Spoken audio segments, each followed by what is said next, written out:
Morning all. It's a little bit lonely up here today, so I'm sure you're all going to do your best to keep us entertained. We don't have a guest today, so entirely up to you. As ever, we'll be happy to answer all your questions. Let me just tell you there are 6 gold medal events today. Few broadcast figures from Germany, Saturday with ARD. The top 25 most watched broadcasts amongst 14 to 49-year-olds in that young age group was the Olympic Winter Games here, the top 25. And in the Netherlands, their afternoon coverage on the Saturday, 83% share. So basically everyone watching television was watching the Winter Olympic Games. And just a couple of, we had a few midpoint figures that were quite good. So we're up to about 1.3 million tickets sold now, which is pretty damn good. Olympic social media handles have now generated more than 8 billion engagements. And then a very nice figure from Italy, and then I hand over to Luca. We have, by the end of the first weekend, almost 31 million Italians had watched coverage, so more than half the population had watched coverage of the game. So, some pretty good figures. Over to you, Luca. Grazie Marco, buongiorno a tutti. Rapido aggiornamento anche lato mio. Ieri una giornata nuovamente positiva, 108.000 biglietti venduti, 14 discipline coinvolte, 12 venue di gara attive con l'assegnazione di 9 medaglie d'oro. Sapete che ieri per l'Italia è stata una giornata estremamente positiva perché abbiamo superato il record storico con 22 podi e con le performance della Brignone, della Vittozzi, della coppia Moioli-Sommoriva, insomma una giornata estremamente positiva per lo sport italiano. Presidente Malagò sarà oggi a Milano, mentre Andrea Varnieri, il nostro amministratore delegato, nella mattinata è a Bormio a seguire la sessione dello slalom speciale e poi si sposterà a Livigno. Grazie Marco, it's up to you. Super, and staying neutral, as we always will be, as you've mentioned Italy's record. I believe that Team GB also had a record day with medals yesterday, just saying. Okay, questions, please. Anyone? Yeah, Robert here.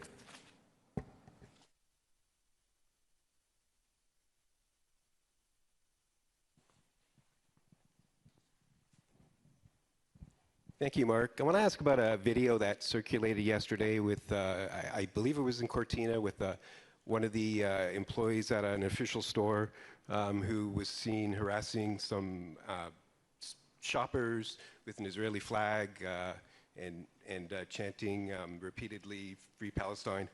So first of all, what's being done to prevent that in the future?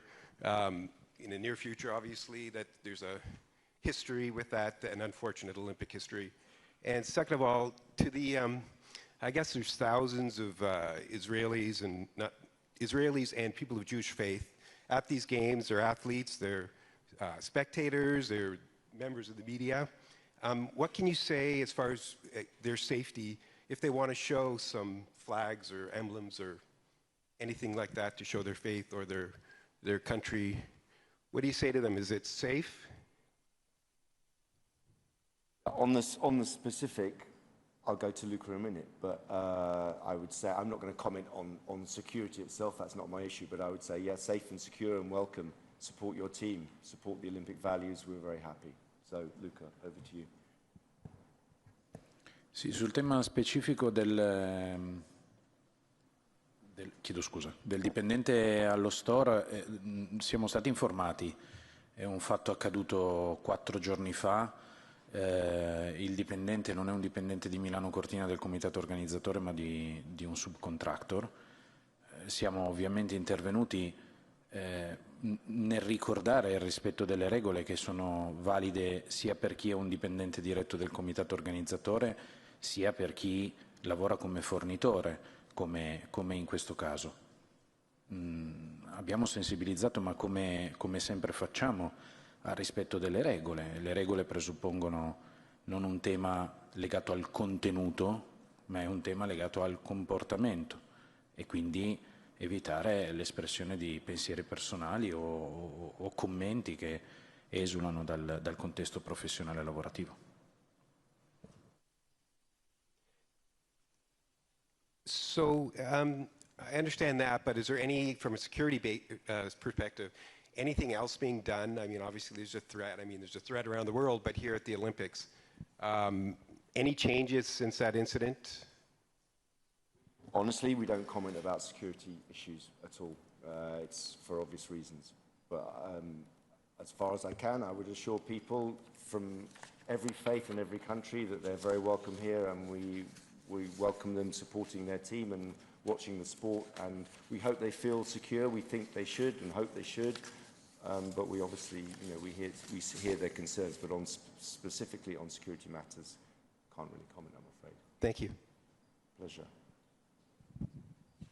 Yep, any more questions? Or could it be a record sprint today? I know, we're saved. Reuters, I think, at the back there. Yeah. Ian Axon from Reuters. A question for Luca, actually, with, I don't know if Luca can hear me, but with, sounds like record ticket sales and Italy doing very well in the medals table. Sorry, Luca, question for you. So with sounds like record ticket sales or ticket sales that are doing very, very well, and Italy doing very well in the medals table, are the games living up to your expectations? And perhaps you could just describe sort of the first week as we're coming into the second week.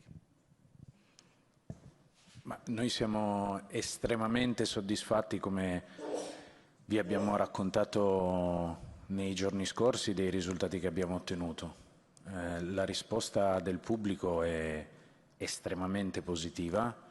Quello che ci stanno raccontando i numeri e soprattutto la crescita che giornalmente avviene è di un percorso molto lineare e che ci aspettiamo sia replicato anche nella seconda settimana che inizia sostanzialmente oggi. Okay, yeah, Graham, and then FRZ saving me from a short press conference. Thank you very much, Graham Dunbar from the AP. Mark, just on some of the sort of TV figures and monitoring, just anecdotally, I noticed on the AP's sort of news app yesterday, one of the top 3 popular global news stories was curling. Not sports stories or Olympic stories, but global news stories was curling. And no, well, I'm not, but and using the HBO Max streaming access, for which thank you very much. Just watching John Oliver's show from the US last night. The first 3 minutes of his show was given over to the biathlon athletes and the kind of quirky things that the medalists have been getting up to. I'm just wondering, you know, everyone loves feats of great sporting excellence, but I'm just wondering how much you're monitoring your you know, audience ratings around the world shows that the sort of the weird and the wonderful and the quirky and a little bit crazy sometimes drives huge engagement, that people seem to love that from the Winter Olympics. As the IOC spokesman, I obviously wouldn't use any of those adjectives about one of our sports, but what is always interesting about, particularly about curling, is it's one of those slow burners. We had of it every games actually around the world, that its kind of popularity it always explodes during the games, and that's, you know, that's a great thing, right, for any sport to get that kind of exposure, particularly amongst audiences in countries that don't generally have them. And you know, I think it's quite difficult sometimes for people who aren't from winter sports countries to realise, those that aren't, see these sports sometimes for the first time. They don't see them on a Saturday or Sunday afternoon, and they get addicted to them, and sometimes they start playing them. So great for the sport. In terms of the actual figures and so on and the monitoring, we will have Anne-Sophie Vumar here the day after tomorrow to talk about TV figures and marketing. So I think that's actually a good question to ask about. You can imagine that all the figures are sliced and diced, and all those things will be looked at. after the games. But if you're asking me to say am I happy about a sport getting coverage in countries and with people it doesn't normally, yes, of course, obviously. Yeah, FAZ.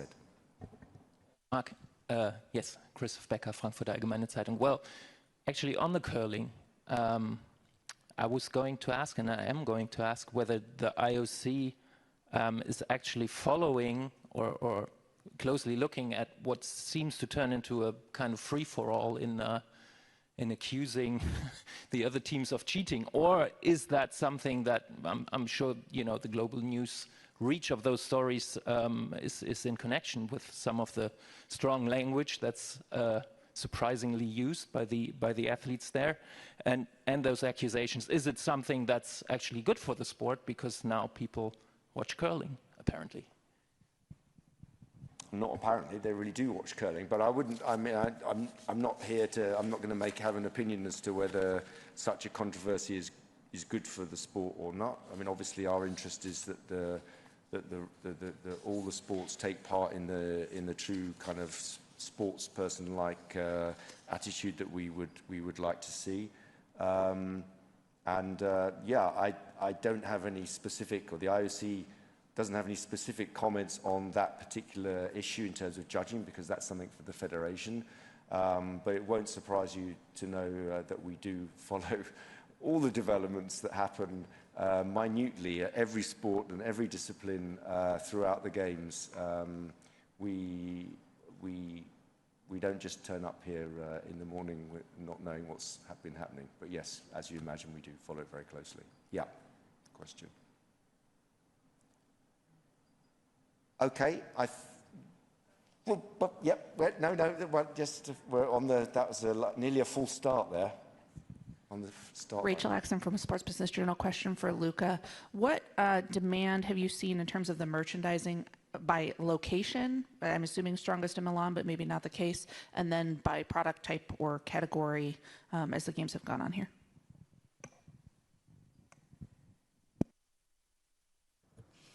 Allora, presenteremo un report dettagliato ovviamente alla fine. Quello che vi possiamo confermare è che c'è un vero e proprio successo nei nostri negozi, con una grande attenzione, una grande passione nei confronti di alcuni prodotti specifici. Beh, la notizia delle mascotte è una notizia che è anche stata pubblicata, per cui sì, sono andate effettivamente vendute in maniera estremamente rapida, oltre le nostre più rose aspettative. Questo è un dato che per noi è molto molto positivo. Il dato dettagliato lo condivideremo a fine giochi. Okay, thank you very much. I think we'll make it a short one today. Tomorrow we are back with athletes experience, so we'll have some people to talk about athletes experience, which I think should give you some good opportunity. But thank you very much for today. See you tomorrow, same time.